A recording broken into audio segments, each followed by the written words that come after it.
चलिए C plus plus के अंतर्गत अब हम पढ़ने वाले हैं एक्सेप्शन हैंडलिंग। एक्सेप्शन हैंडलिंग होता क्या है, इसके बारे में हम विस्तार से जानेंगे। इसका मतलब होता है कि रन टाइम की एरर। देखिए एरर जो है, कोई भी प्रोग्राम हो, स्वाभाविक सी बात है, या कोई भी प्रोग्रामिंग लैंग्वेज हो, एरर आना स्वाभाविक है। तो एरर दो प्रकार की होती है, वो भी आपको पता होगा। एक तो सिंटैक्स एरर होती है और एक तो होती है लॉजिकल एरर।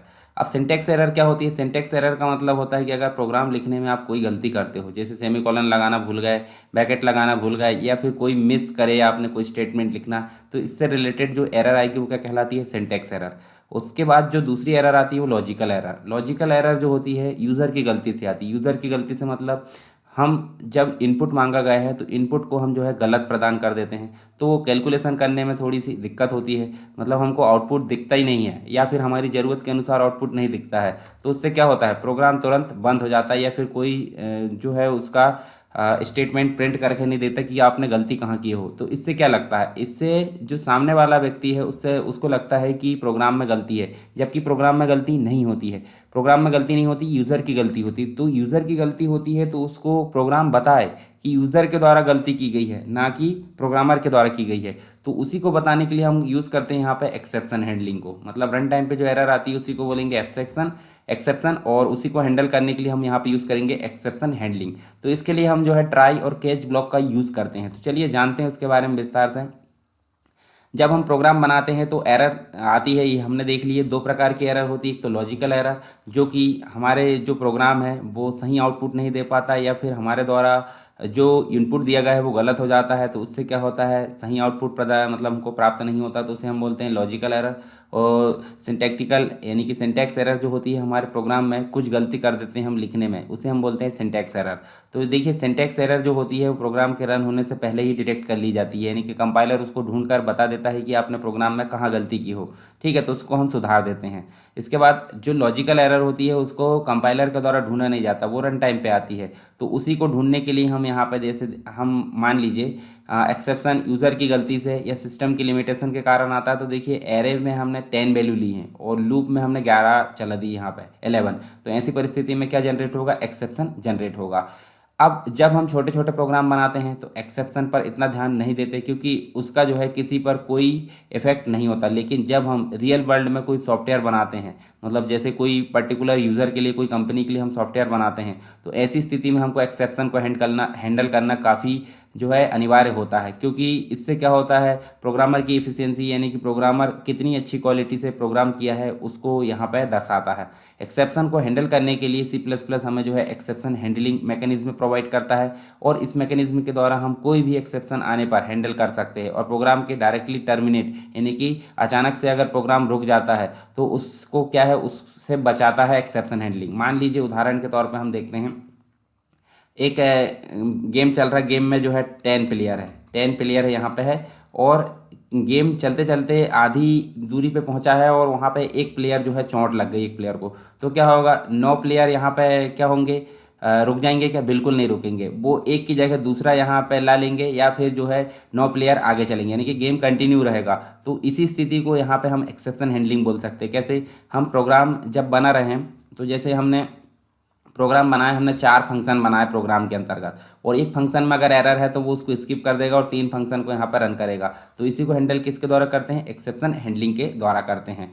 तो चलिए इसके लिए जो है हम यहाँ पे देखते हैं ट्राई और कैच ब्लॉक यूज़ करते हैं। तो देखिए ट्राई यहाँ पे यूज़ होता है। ट्राई यूज़ क्यों होता है, यहाँ पे हम उस चीज़ को लिखते हैं जिसको हमको रन करना है। यदि इसमें कुछ गलती है तो वो थ्रो के द्वारा एक्सेप्शन कर ली जाएगी। थ्रो के द्वारा एक्सेप्शन, यहाँ कोई वेरिएबल भी हो सकता है, और उस वेरिएबल को कहाँ मतलब कहाँ थ्रो किया जाएगा, उसको यहाँ पे थ्रो किया जाएगा। मतलब कैच के अंतर्गत कोई पैरामीटर लिया जाएगा, उसको थ्रो कर लिया जाएगा, और कैच में वो चीज़ें प्रिंट होती है जो कि गलत होती है। जैसे मान लीजिए हम अगर 6/0 करते हैं, तो यहाँ पे 6 जो है 0 से डिवाइड होगा कि बिल्कुल नहीं होगा, तो यहाँ पे एरर आएगी, 0 नॉट, मतलब जो है 0 डिवाइड नहीं किया जा सकता, 0 से या 6 डिवाइड नहीं किया सकता है, ऐसा कुछ हम मैसेज यहाँ पे लिख देंगे।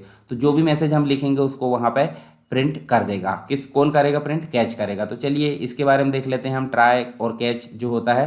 तो देखिए यहाँ पे कीवर्ड है सबसे पहला ट्राई, और ट्राई जो होता है एक ब्लॉक होता है। इसमें हम प्रोग्राम के उस कोड को लिखते हैं जिसमें एक्सेप्शन जनरेट होने की संभावना रहती है। यदि जनरेट नहीं होता तो कोई दिक्कत नहीं, सही आंसर प्रिंट हो जाएगा। और यदि जनरेट होता है तो क्या होगा, वो थ्रो कर दिया जाएगा थ्रो कीवर्ड के द्वारा। उदाहरण के लिए हमारे पास में जो है प्रोग्राम में कोई कैलकुलेशन या दूसरा कोई जो है लॉजिकल कोड है जिसमें हमें लगता है कि एक्सेप्शन जनरेट हो सकता है, तो इसके लिए हम जो है ट्राई ब्लॉक को यूज़ करते हैं।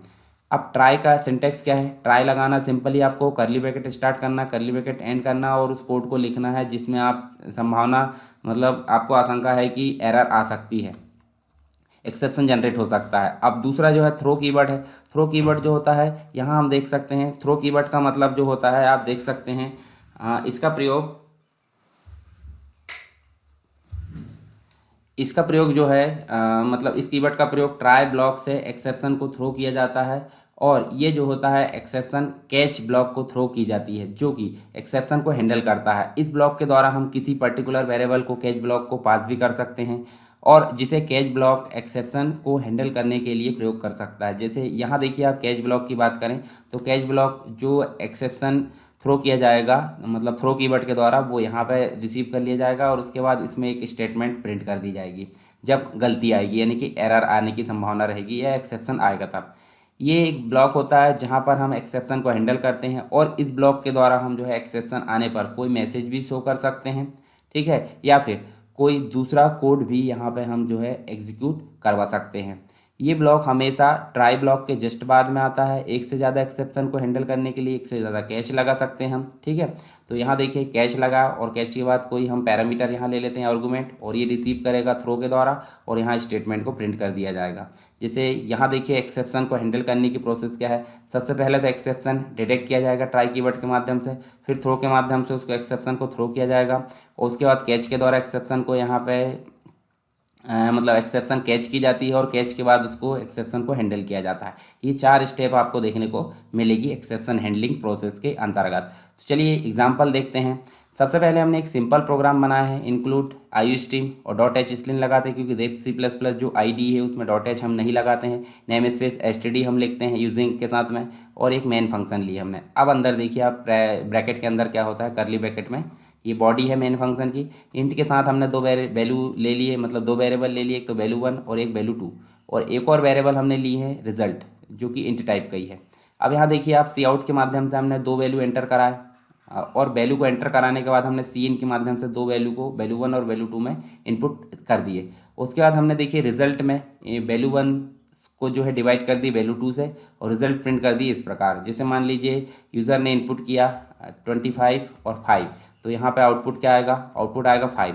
मान लीजिए यूज़र ने इनपुट किया 25 और 0, तो क्या होगा, 0 से डिवाइड किया जा सकता है क्या, बिल्कुल नहीं किया जा सकता। तो इसको हम रन करके देखते हैं पहले, ठीक है। यहाँ पे हमारे पास में प्रोग्राम ऑलरेडी अवेलेबल है जो मैंने आपको पीपीटी में बताया। अब हम इसको नॉर्मली रन करके देखते हैं। ये देखिए मेरे पास में जो है स्क्रीन आ गई है रन वाली। अब यहाँ पे हम 25 देते हैं और 5 देते हैं, तो देखिए रिजल्ट क्या आया 5।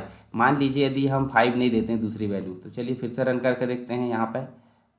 और जब हम इसको 25 देते हैं और 0 देते हैं तो एंटर करते हैं, तो देखिए क्या आ रहा, कुछ भी आउटपुट नहीं आ रहा। इसका मतलब है कि सामने वाला क्या समझेगा, प्रोग्राम में गलती, जबकि गलती क्या है, गलती यूज़र के इनपुट में है। आप देखिए यहाँ पे अगर 0 इनपुट नहीं किया जाता तो आउटपुट सही आता, पर यूज़र के द्वारा जो है 0 इनपुट किया गया, इसलिए यहाँ पे प्रोग्राम को ये पता नहीं चल पाया है कि क्या जो है आउटपुट देना है, उसको ये समझ में नहीं आया। इसी को एक्सेप्शन बोलते हैं, और इसी को हैंडल करने के लिए हम एक्सेप्शन हैंडलिंग का उपयोग करेंगे।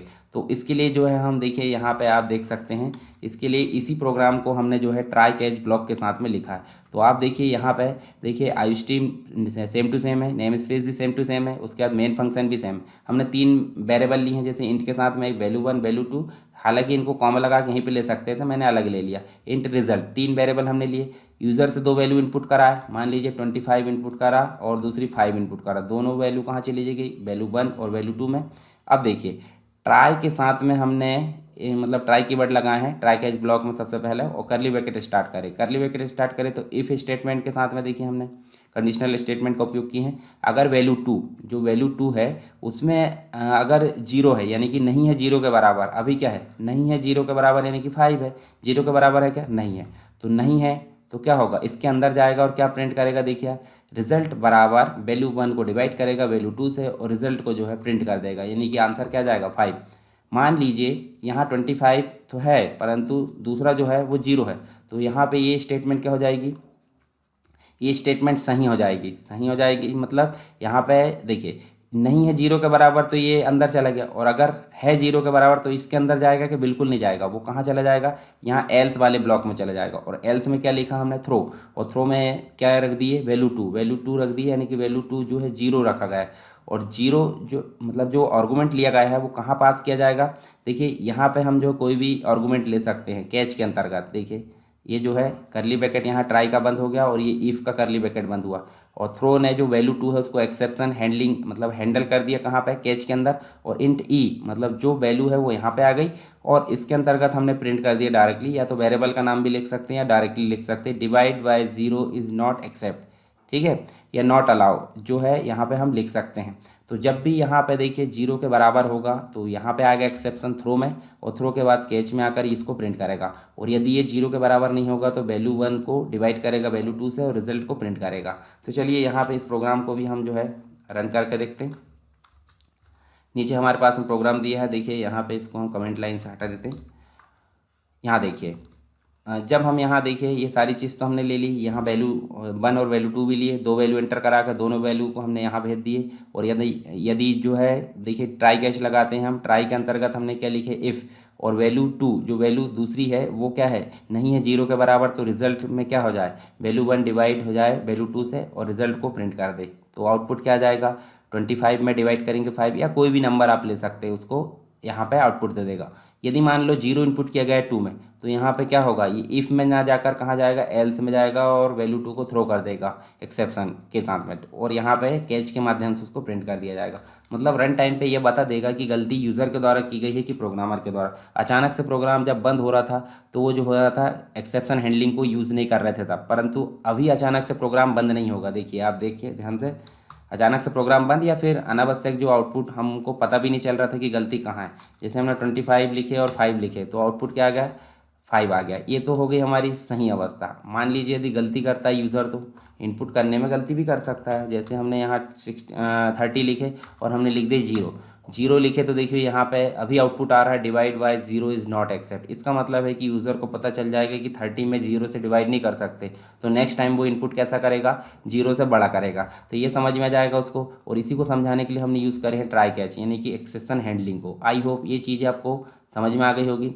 अब जो है इसके बाद हम जो है एक इम्पॉर्टेंट टॉपिक पढ़ने वाले हैं जिसका नाम है टेम्पलेट। और टेम्पलेट मतलब क्या होता है, टेम्पलेट एक प्रकार का प्री डिफाइन बना हुआ जो होता है, ब्लूप्रिंट होता है, उसे हम टेम्पलेट बोलेंगे। मतलब कोई भी काम हमको बार बार करना है तो हम उसको टेम्पलेट के अंतर्गत डिफाइन कर सकते हैं, और किसी भी प्रकार के काम को हम बार बार कर सकते हैं। जैसे उदाहरण के तौर पे हम देखें, हमने क्लास बनाए थे, क्लास क्यों बनाए थे, कोई भी काम बार बार करना था, हम क्लास के अंतर्गत एक ब्लूप्रिंट तैयार कर लेते हैं और ब्लूप्रिंट के माध्यम से जो है हम ऑब्जेक्ट बनाकर उसको जो है एक्सेप्ट करा सकते हैं, यानी कॉल करा सकते हैं, और उसका काम यहाँ पे कंप्लीट हो जाएगा। उसी प्रकार टेम्पलेट की बात करें, मान लीजिए उदाहरण के तौर पे हम जो है विभिन्न प्रकार के डेटा टाइप है, इंट है, फ्लोट है, डबल है, या फिर कोई और हम बात करें तो जितने भी डेटा टाइप है उतने प्रकार से हम जो है हमको कैलकुलेशन करना है, प्लस करना है, या फिर डिवाइड करना है, मल्टीप्लिकेशन करना है, तो इन सभी प्रकार के हमको फंक्शन बनाने की ज़रूरत पड़ेगी। तो इससे क्या होगा, कोड लिखने में काफ़ी कठिनाई हो सकती है, कोड बहुत ज़्यादा हो जाएगा, तो हमको जो है एक प्रकार से बहुत ज़्यादा प्रोग्राम बड़ा होने के कारण एरर ढूंढने में प्रॉब्लम हो सकती है। तो इसी समस्या से बचने के लिए हम यहाँ पे क्या यूज़ करेंगे, टेम्पलेट यूज़ करेंगे। टेम्पलेट से फ़ायदा क्या होगा, एक सम फंक्शन हमने बनाए या फिर हमने मल्टीप्लिकेशन फंक्शन बनाए, तो हम किसी भी प्रकार के डेटा टाइप का जो है या फिर किसी प्रकार की जो वैल्यू है, डेसिमल हो या फिर इंटीजर हो, किसी प्रकार की वैल्यू दो, वो जो है ऑटोमेटिक वहाँ पे कैलकुलेट कर लेगा, और हमको अलग अलग प्रकार के फंक्शन बनाने की आवश्यकता भी नहीं पड़ेगी। तो इसी काम को हम टेम्पलेट के माध्यम से करके देखेंगे। तो चलिए शुरू करते हैं टेम्पलेट को। सबसे पहले देखिए यहाँ पे टेम्पलेट जो होता है एक इंपॉर्टेंट फीचर है किसका, ऑब्जेक्ट ओरिएंटेड प्रोग्रामिंग C++ का, और C++ में जेनरिक प्रोग्रामिंग की एबिलिटी प्रोवाइड करते हैं। अब जेनरिक प्रोग्रामिंग में हम जो है जेनरिक टाइप के फंक्शन और जो है क्लासेस को क्रिएट करते हैं। इसके अलावा हम बात करें यहाँ पे जेनरिक टाइप के जो फंक्शन है और क्लासेस दूसरे टाइप जैसे कि इंट है, फ्लोट है, डबल आदि से अलग होते हैं, यानी स्वतंत्र होते हैं, और इसलिए जो डेटा टाइप हम पैरामीटर के रूप में पास करते हैं जेनेरिक फंक्शन और क्लासेस उसी टाइप के बन जाते हैं। उसका मतलब है कि अगर हम इंट टाइप की वैल्यू को कैलकुलेट करना चाहते हैं तो हम टेम्पलेट बनाएंगे तो वो ऑटोमेटिक वैल्यू को इंट में कन्वर्ट कर देगा। यदि हम फ्लोट टाइप की वैल्यू में कैलकुलेशन करना चाहते हैं तो ऑटोमेटिक वो फ्लोट में कन्वर्ट कर देगा। ऐसा करने से हमें हर डेटा टाइप के लिए अलग अलग फंक्शन बनाने की आवश्यकता नहीं होगी और अननेसेसरी जो कोड लिखा जाता है हमारे प्रोग्राम में उससे हम बच पाएंगे। तो यहाँ देखिए टेम्पलेट के माध्यम से हम जो है C++ में जेनरिक टाइप के फंक्शन और क्लासेस क्रिएट कर सकते हैं। टेम्पलेट क्लास और फंक्शन को पैरामीटर के साथ में डिफाइन किया जाता है और ये पैरामीटर एक्चुअल डेटा टाइप के द्वारा जो है रिप्लेस कर दिया जाता है और फिर फंक्शन और क्लासेस उसी टाइप के बन जाते हैं। तो हम देखिए दो प्रकार की टेम्पलेट बना सकते हैं C++ के अंतर्गत, एक तो फंक्शन टेम्पलेट और एक क्लास टेम्पलेट। दोनों को हम यूज़ करके देखेंगे। सबसे पहले हम बात करेंगे टेम्पलेट जो है फंक्शन के साथ में जो टेम्पलेट है वो कैसे बनाते हैं। तो यहाँ देखिए एक टेम्पलेट फंक्शन किसी नॉर्मल फंक्शन की तरह ही होता है, बस फ़र्क इतना होता है कि एक टेम्पलेट फंक्शन कई तरह के डेटा टाइप्स जैसे कि इंट है, फ्लोट है, डबल है, इन सभी को एग्जीक्यूट कर सकता है। यदि हम फंक्शन के द्वारा अलग अलग डेटा टाइप के लिए कोई आइडेंटिकल टास्क परफॉर्म करना चाहते हैं तो हम टेम्पलेट फंक्शन क्रिएट करके ये काम आसानी से कर सकते हैं। उदाहरण के तौर पे हम माने जैसे एडिशन है, एडिशन मतलब प्लस का फंक्शन एक क्रिएट करते हैं। तो यदि हम डेटा टाइप इंट, फ्लोट या फिर और कोई डेटा टाइप लेते हैं तो फंक्शन क्रिएट करना होगा। हम अगर यहाँ पे नॉर्मली फंक्शन लेते हैं परंतु इंटीजर टाइप के लिए क्रिएट किया गया एडिशन फंक्शन फ्लोट की वैल्यू को ऐड नहीं करेगा, ये प्रॉब्लम आ सकती है। तो इसी प्रॉब्लम को सॉल्व करने के लिए हम जो है टेम्पलेट फंक्शन का यूज़ करते हैं। जैसा कि हमें पता है हम एक टास्क के लिए जो है एक ही टास्क एडिशन पर हमें फंक्शन अलग अलग क्रिएट करना होता है। तो क्या होता है हम इसी समस्या से बचने के लिए हम जो है टेम्पलेट का यूज़ करेंगे।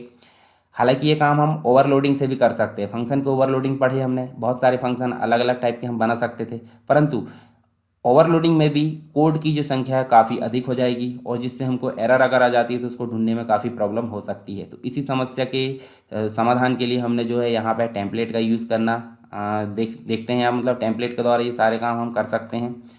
अब टेम्पलेट के लिए क्या करते हैं, देखिए टेम्पलेट कीवर्ड लगाते हैं, अंदर क्लास कीवर्ड और ये टी जो होता है वो आप कोई भी नाम रख सकते हैं। हमने टी इसलिए रखा क्योंकि हम टेम्पलेट पढ़ रहे थे, हमको समझने में आसानी होगी कि हमने टेम्पलेट बनाया है। अब टी क्या है, टी जैसे कि आप डेटा टाइप लेते थे ना, डेटा टाइप कैसा लेते थे, इंट है, फ्लोट है, डबल है, तो अब डेटा टाइप किस प्रकार का हो जाएगा, टी टाइप का, यानी टेम्पलेट टाइप का।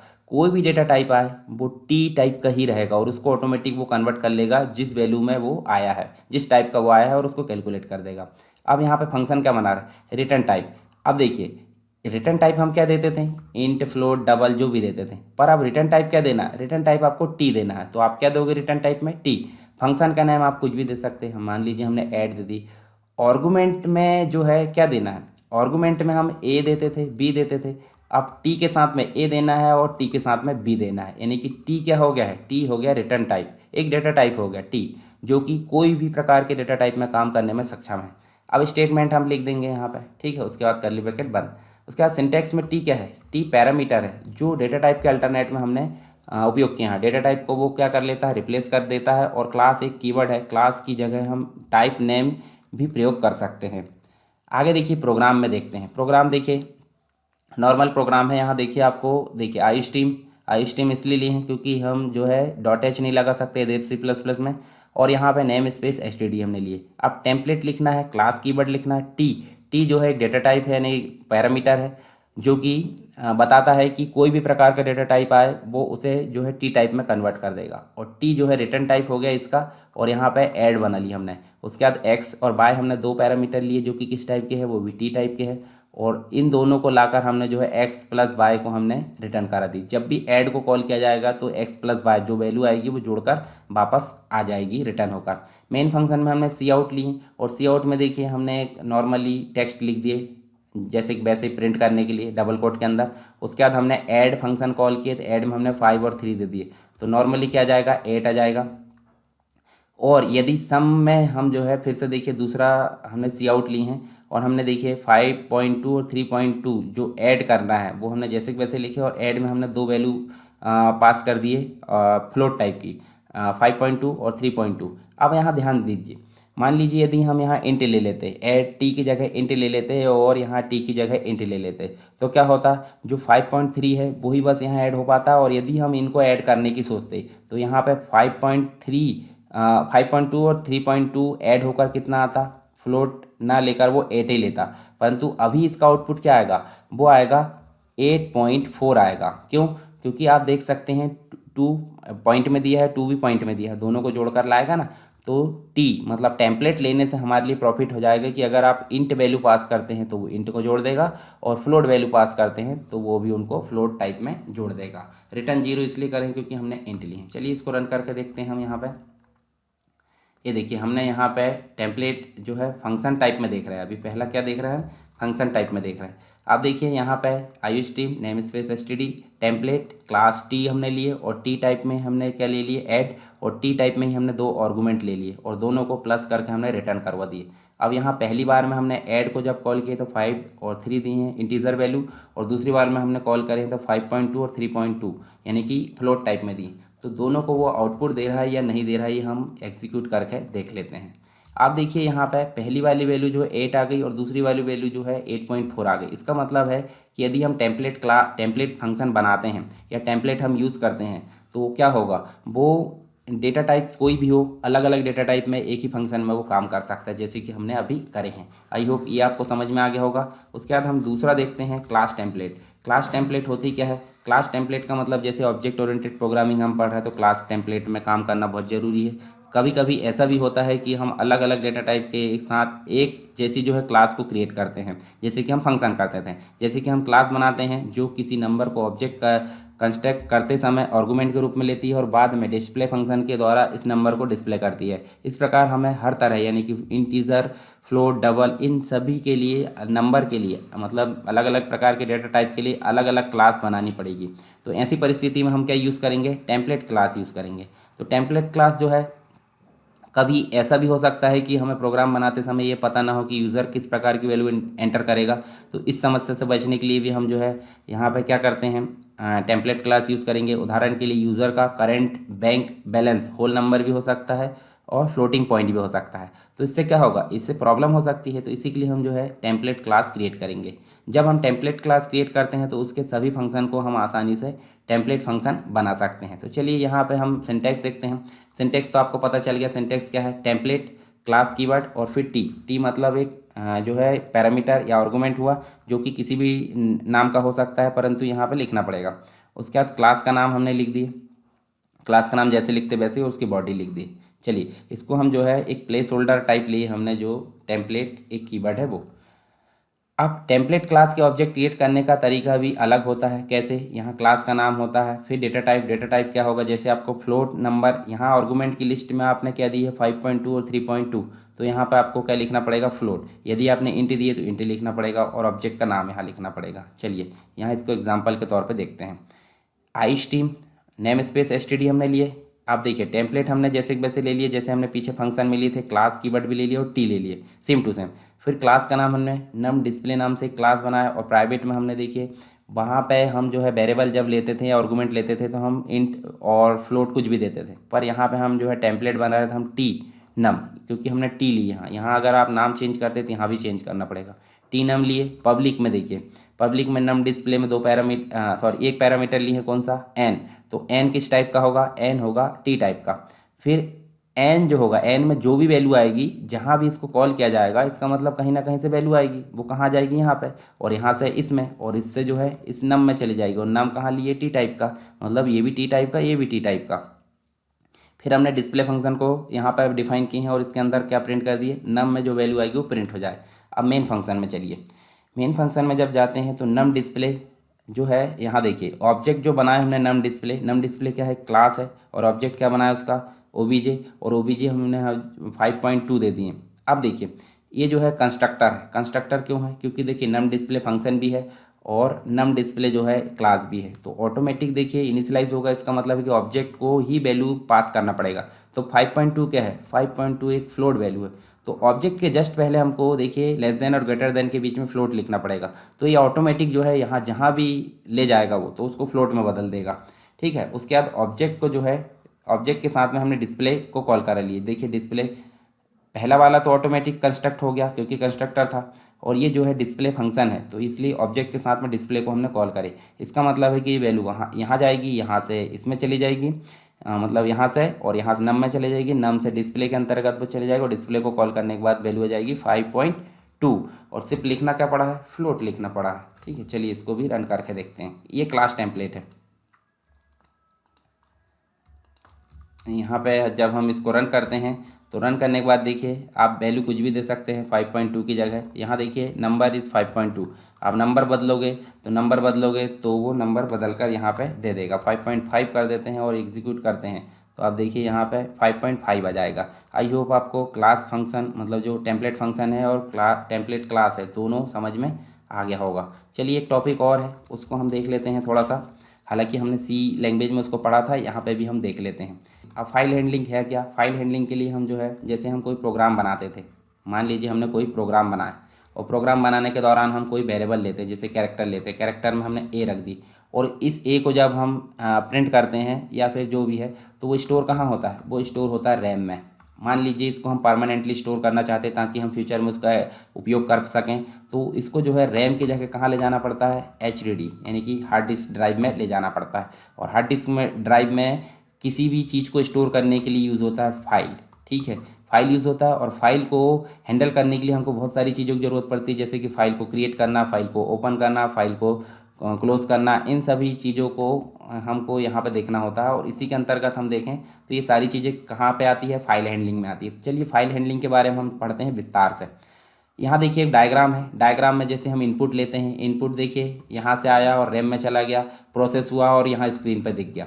तो ये स्टोर कहाँ है, रैम पे है। ठीक है, यदि हम परमानेंटली स्टोर करना चाहते हैं तो रैम से यहाँ प्रोसेस होगा, प्रोसेस होने के बाद कंट्रोल यूनिट के द्वारा वो कहाँ चला जाएगा, हार्ड डिस्क में। पर हार्ड डिस्क में जाने के लिए उसको ज़रूरत पड़ती है फाइल की और फाइल के रूप में ही स्टोर होगा, तो फाइल को हम हैंडल करना देखेंगे। चलिए फाइल हैंडलिंग जो होता है C++ के द्वारा फाइल को भी हैंडल किया जा सकता है। इसके द्वारा जो है इसके लिए C++ में स्टीम मतलब एक प्रकार से पाइप हम बोल सकते हैं। नॉर्मल अगर स्टीम की बात करें तो स्टीम प्रोवाइड होती है जिसके थ्रू हम डेटा को ले जा ला सकते हैं। बेसिकली C++ में हम फाइल के साथ जो है या इन सभी टास्क को परफॉर्म कर सकते हैं। एक तो फाइल ओपन कर सकते हैं, फाइल में डाटा को रीड कर सकते हैं, राइट कर सकते हैं और क्लोज कर सकते हैं। चार काम हम जो है करके देखेंगे अभी।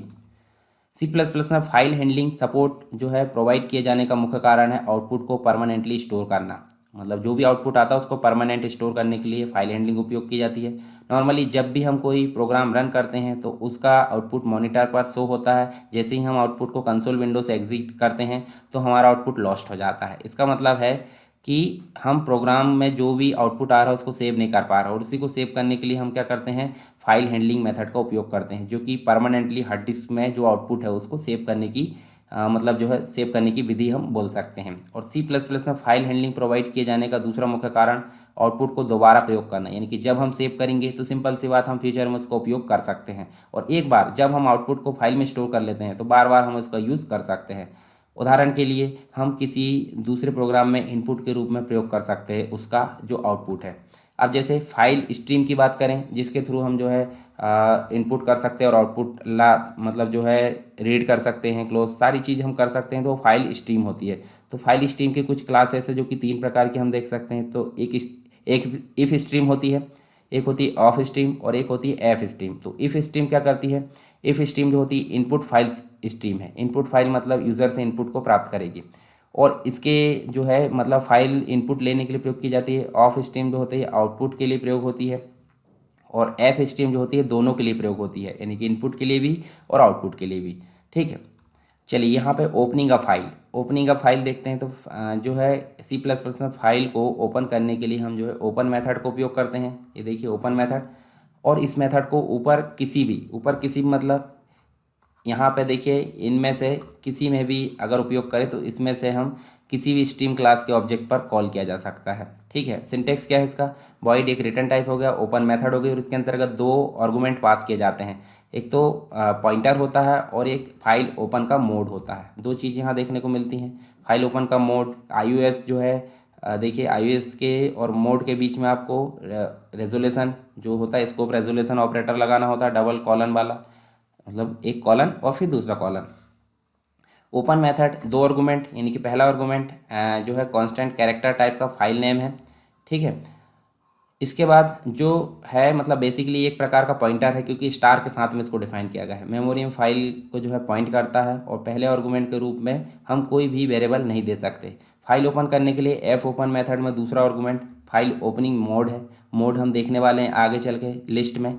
इसके बाद फाइल ओपनिंग मोड की बात करें तो किसी भी फाइल से हम जो है इनपुट रीड करें या उसमें आउटपुट को राइट करें, सबसे पहले उसे प्रॉपरली ओपन करना जरूरी है। ठीक है, ये चीज़ होती है, इसलिए ओपनिंग मोड जानना जरूरी है। फाइल को अलग अलग पर्पज़ के लिए ओपन किया जाता है और C++ में हमें फाइल ओपन करने के लिए अलग अलग मोड प्रोवाइड किए गए हैं। ऐसा क्यों? देखिए, यदि कोई व्यक्ति सिर्फ रीड करना चाहता है तो उसके लिए क्या हो, सारे ऑप्शन अगर खुल जाते हैं मॉडिफाई, ठीक है, राइट करने के, तो उससे मिसयूज़ हो सकता है। इसी मिसयूज़ से बचने के लिए हमको फाइल ओपनिंग मोड दे यहाँ पे मिले हैं, जिसके लिए हम जो है जिस फाइल को सिर्फ रीड करना है उसे रीड मोड में ही ओपन कर सकते हैं, जिस फाइल को राइट करना है उसे राइट मोड में ओपन कर सकते हैं, अपेंड करना है अपेंड मोड में ओपन कर सकते हैं। तो ये सारी चीज़ें हम देख सकते हैं यह ओपनिंग मोड के अंतर्गत। तो मोड में हम देखिए iOS के साथ में हम अगर इन लेते हैं तो एक प्रकार का क्या है, ये इनपुट है। मतलब ये मोड जो है फाइल को रीड ओनली परमिशन के साथ में ओपन करता है। इस मोड में ओपन की गई फाइल में आप कुछ भी राइट नहीं कर सकते, सिर्फ रीड मतलब जो है इनपुट के साथ में। यहाँ मतलब इफ स्ट्रीम क्लास के ऑब्जेक्ट के लिए डिफ़ॉल्ट मोड कहलाता है। ठीक है, ओपन की गई फाइल में हम कुछ नहीं कर सकते, ये रीड ओनली मोड में ही ओपन करेगा। ठीक है, और दूसरा जो मोड है, दूसरे मोड की बात करें तो out, iOS scope resolution out. इस मोड से फाइल राइट ओनली परमिशन के साथ में ओपन होती है। इस मोड से ओपन की गई फाइल में आप इनपुट रीड नहीं कर सकते। ठीक है, और ऑफ स्ट्रीम क्लास के ऑब्जेक्ट के लिए ये डिफ़ॉल्ट मोड होता है। इसके बाद ऐप होता है, ऐप मतलब अपेंड होता है, तो ये अपेंड मोड में ओपन करेगा। ठीक है, मतलब जितना टेक्स्ट पहले से है उसके बाद में अगर लाना है तो उसके लिए अपेंड मोड होता है। फिर ATE यानी कि ये जो है ये मोड ओपन किया जाता है, मतलब आउटपुट के लिए ओपन किया जाता है, और इस मोड में फाइल ओपन होते ही कंट्रोल फाइल के आखिर में पहुंच जाता है। फिर उसके बाद ट्रंक C, ये जो होता है इस मोड में ओपन की गई फाइल का पूरा कंटेंट डिलीट हो जाता है। यदि आप फाइल के एग्जिस्टिंग कंटेंट को डिलीट करके उसमें नया डेटा भरना चाहते हैं तो इस मोड को यूज़ करेंगे। तो चलिए, जिस मोड की ज़रूरत होगी उसको हम यूज़ कर लेंगे। हमने यहाँ बेसिक जानकारी देख ली है। इसके बाद देखिए यहाँ पर इफ स्ट्रीम एक जो हो गई स्ट्रीम क्लास हो गई और उसका एक ऑब्जेक्ट हो गया OBJ, और OBJ के साथ हम ओपन जो है मेथड उपयोग कर रहे हैं, जिसके अंतर्गत हम फाइल का नाम दे सकते हैं और दूसरा हम फाइल का ओपनिंग मोड दे सकते हैं। तो ऐप मतलब अपेंड मोड में हमने ओपन करे हैं। तो देखिए, इफ स्ट्रीम क्लास के ऑब्जेक्ट पर ओपन मेथड को कॉल किया गया है और मेथड में फाइल का नाम और अपेंडिंग मोड पास किया गया है। और बिना ओपनिंग मोड के भी अगर ओपन करें, मतलब ये भी नहीं लगाएं तो भी दिक्कत नहीं है हमको, परंतु होगा क्या, देखिए सिर्फ हमने फाइल का नाम लिख दिए तो इससे क्या होगा, ओपनिंग मोड पास नहीं किए हैं तो ऑब्जेक्ट की क्लास का डिफ़ॉल्ट मोड प्रयोग होगा। और इफ स्ट्रीम क्लास का default mode iOS scope resolution in होता है, ये हमने देखे थे। और ऑफ स्ट्रीम क्लास का डिफ़ॉल्ट मोड जो होता है आउट होता है। इसके अलावा एफ स्ट्रीम क्लास के लिए ये दोनों डिफ़ॉल्ट मोड होते हैं। इफ स्ट्रीम क्लास के ऑब्जेक्ट के द्वारा हम आउट मोड में और ऑफ स्ट्रीम क्लास के ऑब्जेक्ट के द्वारा हम इन मोड में फाइल ओपन नहीं कर सकते। चलिए आगे चलते हैं, राइटिंग आ फाइल। तो देखिए, जब ओपन करने की बात आ गई तो ओपन करना हमने देख ली। ओपन करने के बाद फाइल में राइट करने की बात आती है, तो फाइल में आउटपुट राइट करने के लिए, जो भी आउटपुट है उसको राइट करने के लिए हम क्या करते हैं, ऑफ स्ट्रीम क्लास के ऑब्जेक्ट को प्रयोग करते हैं। और इस ऑब्जेक्ट को हम लेफ्ट शिफ्ट यानी कि इंसर्शन ऑपरेटर, और एक होता है एक्सटेंशन ऑपरेटर, तो इंसर्शन ऑपरेटर के साथ में प्रयोग होता है। तो ऑफ स्ट्रीम हमने लगाया, उसका ऑब्जेक्ट बना लिए, और ऑब्जेक्ट बनाने के बाद हम इंसर्शन ऑपरेटर लगाया, और इंसर्शन ऑपरेटर लगाने के बाद हम जो है जो भी वेरिएबल है उसका नाम लिख दिए, जिससे कि क्या होगा, वो जो है राइट कर लेगा किसको, जो वेरिएबल में लिखा गया आउटपुट उसको। चलिए एग्जाम्पल से समझते हैं। आईओ स्ट्रीम हमने लिए हैं, फिर एफ स्ट्रीम हमने लिए। एफ स्ट्रीम इसलिए लिए हैं क्योंकि हम जो है इनपुट भी करना चाहते हैं और आउटपुट भी, दोनों चीज़ के लिए हम वह कॉम्बो ले लिए एफ स्ट्रीम। नेमेसिस STD ले लिए। मेन फंक्शन में देखिए ऑफ स्ट्रीम, ऑफ स्ट्रीम मतलब एक आउटपुट के लिए जो यूज़ होता है। तो यहाँ देखिए OBJ नाम से फंक्शन बना है, फंक्शन कोई भी नाम से हो सकता है। तो ऑब्जेक्ट बना, ये क्या बना है, ऑब्जेक्ट। तो ये ऑब्जेक्ट कोई भी नाम से हो सकता है जो कि ऑफ स्ट्रीम का है। अब OBJ जो हमने बनाया है OBJ, उसके साथ में हमने क्या यूज़ करे हैं, ओपन मेथड। और ओपन मेथड में हम माय फाइल नाम से जो है क्या बन जाना चाहिए, एक फाइल ओपन करना चाह रहा है। ठीक है, अब हम स्क्रीन पर कुछ चीज़ें प्रिंट करना चाहते हैं, जैसे सी आउट एंटर योर नेम। जो नेम एंटर किया जाएगा वो यहाँ पे आप देख सकते हैं, एक केयर टाइप का हमने क्या ले लिए हैं, नेम ले लिए, ठीक है, ईयर नेम ले लिए, YRNEME, जो कि 30 कैरेक्टर का होगा, यानी कि इसके अंतर्गत हम 30 कैरेक्टर का नेम इनपुट कर सकते हैं। फिर सी इन के माध्यम से गेट लाइन करें हमने, गेट लाइन करने के माध्यम से देखिए एक कैरेक्टर ना लेके हम सारी चीज़ लेना चाहते तो ईयर नेम जो है 30 कैरेक्टर का वो कहाँ चला जाएगा, CN के माध्यम से इनपुट ले लिया। अब इनपुट यहाँ तो ले लिया इनने, परंतु ये सिर्फ कहाँ गया है, रैम में गया है। अब यहाँ देखिए सी आउट के माध्यम से हमने नॉर्मली प्रिंट कर दिए, चाहे ना भी प्रिंट करे चलता है, writing your name to file. अब देखिए जो सीन के माध्यम से रैम में लिया गया है वो कहाँ चला जाएगा, वो FOBJ जो लिया हमने उसके माध्यम से हम ईयर नेम में दे दी, ईयर नेम में जो डाटा रखा है वो कहाँ चला गया, FOBJ के माध्यम से हार्ड डिस्क में चला गया, ठीक है। मतलब देखिए जो हमने प्रोग्राम बनाए हैं यहाँ पे रैम से डाटा को हार्ड डिस्क में ले जाने के लिए क्या किया जा रहा है, देखिए यहाँ पे पहले तो रैम में ले गए, रैम में किसके माध्यम से ले गए, सीन के माध्यम से, और उसके बाद हम यहाँ पे ले जा रहे हैं किसके माध्यम से, ऑफ स्ट्रीम के ऑब्जेक्ट के माध्यम से। तो ये जो नेम है, नेम का डाटा कहाँ चला जाएगा, हार्ड डिस्क में, और हार्ड डिस्क में जाने के बाद स्क्रीन पर क्या प्रिंट होगा, your name was written into file, और उसके बाद हम फाइल को क्लोज कर देंगे। फाइल को क्लोज कैसे करते हैं, ऑब्जेक्ट का नाम लिखते हैं और डॉट लगा के क्लोज लगाते हैं, क्लोज मेथड, और रिटर्न 0 इसलिए करें क्योंकि ये इंट लिए हैं। चलिए इसको हम जो है रन करके देखते हैं। यहाँ देखिए ये जो फाइल है अभी हमारी लोकेशन पर, देखिए हमने कोई लोकेशन यहाँ पे नहीं दिया है, ये आप ध्यान से देखिए, हमने कोई लोकेशन नहीं दिया है। इसका मतलब है कि जहाँ हमारा प्रोग्राम का लोकेशन होगा वहीं माय फाइल नाम से एक फ़ाइल बन जाएगी, और उस फाइल को हम देखना चाहते हैं तो हम प्रोग्राम की लोकेशन को पहले स्टार्ट कर लेते हैं। यहाँ देखिए हम जो है यहाँ पे एम वाली सीरीज़ में जाकर देखेंगे तो अभी माई फाइल नाम से कोई भी फाइल नहीं बनी है। जब हम इसको रन करते हैं, आप देखिए जब हम इसको एग्जीक्यूट करना चाहते हैं तो एग्जीक्यूट और रन करेंगे तो देखिए एंटर योर नेम, मान लीजिए हमने यहाँ एंटर कर दिए अरविंद, एंटर करें और नीचे क्या आ रहा है देखिए, writing your name to file, और उसके बाद लाइन ब्रेक करेंगे तो your name was return into file, दोनों को लाइन ब्रेक कर देते। लाइन ब्रेक करने के बाद हम जो है इसको, मतलब इसके पहले हम जो है एंड लगा सकते हैं, और उसके बाद फिर से ये अभी देखिए यहाँ पे देखिए माय फाइल नाम से कोई भी फाइल नहीं थी, परंतु यहाँ पे माय फाइल नाम से फाइल बन गई है, और उसके अंदर हमने क्या लिखे हैं, अरविंद लिखे हैं। तो हम राइट क्लिक करके ओपन विद जो नोटपैड हम कर लेते हैं, नोटपैड प्लस प्लस, तो यहाँ देखिए स्क्रीन पर अरविंद लिखा आ रहा है। इसका मतलब है कि हमारी जो फाइल है बन गई है, और उसमें जो हम नेम एंटर करे थे वो राइट हो चुका है। ये आप प्रोग्राम समझ गए होंगे। अब हम जो सेव किए हैं, मतलब जो फाइल बनाकर हमने उसमें जो टेक्स्ट लिखे हैं उसको हम स्क्रीन पर लाना चाहते थे। अभी स्क्रीन वाला जो टेक्स्ट है हमने कहाँ ले गए, अंदर फाइल में, और फाइल का जो टेक्स्ट है अभी स्क्रीन पर लाना चाहते हैं। तो उसके लिए हम जो है यहाँ पे क्या करेंगे, उसके लिए हम एक अगली चीज़ पढ़ेंगे जिसे हम बोलते हैं रीडिंग फ्रॉम अ फाइल, ठीक है। इसके लिए क्या करते हैं, फाइल में से इनपुट रीड करने के लिए हम है इफ स्ट्रीम, मतलब इफ स्ट्रीम क्लास जो इनपुट के लिए यूज़ होती है, इफ स्ट्रीम क्लास के ऑब्जेक्ट को यूज़ करते हैं, और इस ऑब्जेक्ट को overloaded right shift operator, extension operator बोलते हैं, जिसके अंतर्गत हम सी इन में यूज़ करते थे वैसे ही हम यहाँ पे यूज़ करेंगे। तो इफ स्ट्रीम का एक ऑब्जेक्ट होगा जिसमें हम एक्सटेंशन ऑपरेटर लगाएंगे, और जो वेरिएबल हम लिए हैं उसका नाम हम लिख सकते हैं यहाँ पर। तो एग्जाम्पल देखिए, आई स्ट्रीम, एफ स्ट्रीम लिए दोनों के लिए, है ना। अब देखिए using name space STD main function, अब देखिए यहाँ पे हमको लाना है, तो लाना है तो देखिए रीड करना है, यानी कि यहाँ पे इफ़ स्ट्रीम लिए और इफ़ स्ट्रीम का एक ऑब्जेक्ट ले ली इफ़ ओबीजे, केयर नाम से ईयर नेम हमने लिए 30 कैरेक्टर का। उसके बाद हमने देखिए जो ऑब्जेक्ट बना है उसके साथ ओपन मेथड उपयोग किए, और उसके अंतर्गत हमने माई फाइल लिख दिए जो फाइल लाना चाहते हैं। अब सी आउट में reading data from file normally हमने प्रिंट कर दिए, नहीं भी प्रिंट करेंगे तो चलेगा। इफ़ ओबीजे जो है, इफ़ ओबीजे में क्या लाना है, जो भी फाइल में रखा हुआ है, कहाँ पे किस में रखा है, फाइल में रखा है, उस फाइल का जो डाटा है वो लाकर कहाँ छोड़ दे, ईयर नेम में, और ईयर नेम जो है सी आउट के माध्यम से स्क्रीन पर प्रिंट हो जाए, यानी कि स्क्रीन पर क्या प्रिंट होगा, अरविंद प्रिंट हो जाएगा। और फाइल को क्लोज करने के लिए इफ़ ओबीजे डॉट क्लोज लिख देंगे। चलिए इसको जो है हम रीड करके देखते हैं।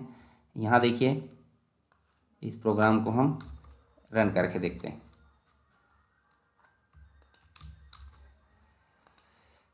ठीक है, यहाँ देखिए हमने जो प्रोग्राम है, जैसे माय फाइल से कहाँ जाएगा, योर नेम में, और योर नेम कहाँ प्रिंट हो जाएगा, सी आउट के माध्यम से स्क्रीन पर फाइल होना चाहिए। फाइल होना चाहिए कि मतलब जो माय फाइल है वो बनी होना चाहिए। इसके पहले हमने बनाए थे, हमको दिखी भी थी, तो हम एग्जीक्यूट और रन करेंगे तो स्क्रीन पर देखिए यहाँ पे रीडिंग डाटा फ्रॉम फाइल और यहाँ पे नाम आ गया अरविंद। जो नाम फाइल में था वो यहाँ पे आपका आ गया है।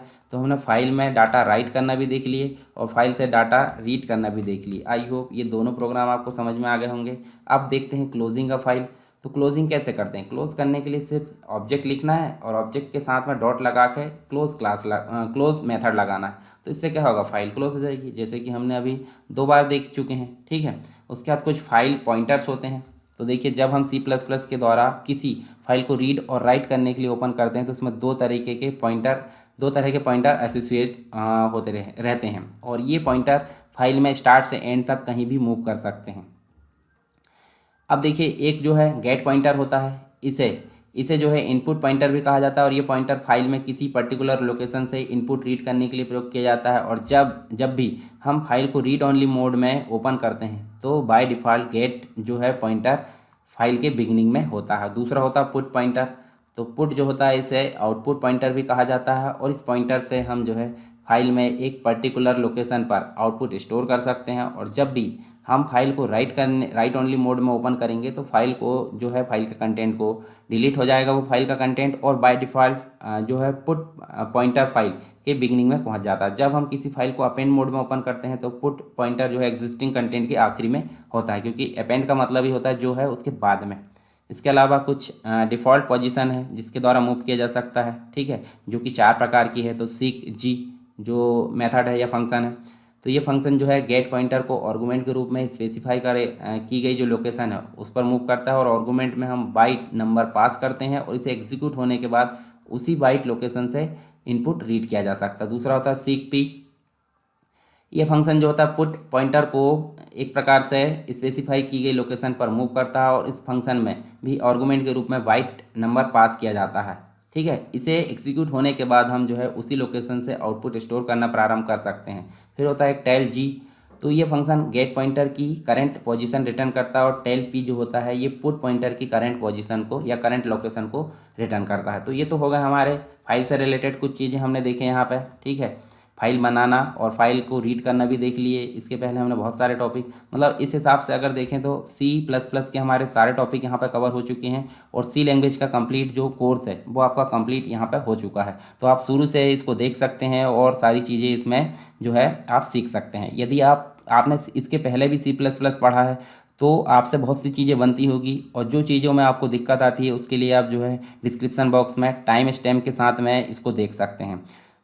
तो ये कंप्लीट जो लेक्चर है वो आपको पसंद आया होगा। यदि कोई दिक्कत है तो आप मुझे कमेंट बॉक्स में बताइए और यदि लेक्चर पसंद आया है तो आप इसे लाइक ज़रूर कीजिए। ठीक है, और इसके अलावा आप दूसरों तक शेयर भी ज़रूर करें ताकि मुझे मोटिवेशन मिले अगले इसी प्रकार के ट्यूटोरियल बनाने के लिए। तो चलिए दोस्तों, मिलते हैं नेक्स्ट लेक्चर के साथ में, तब तक के लिए जय हिंद।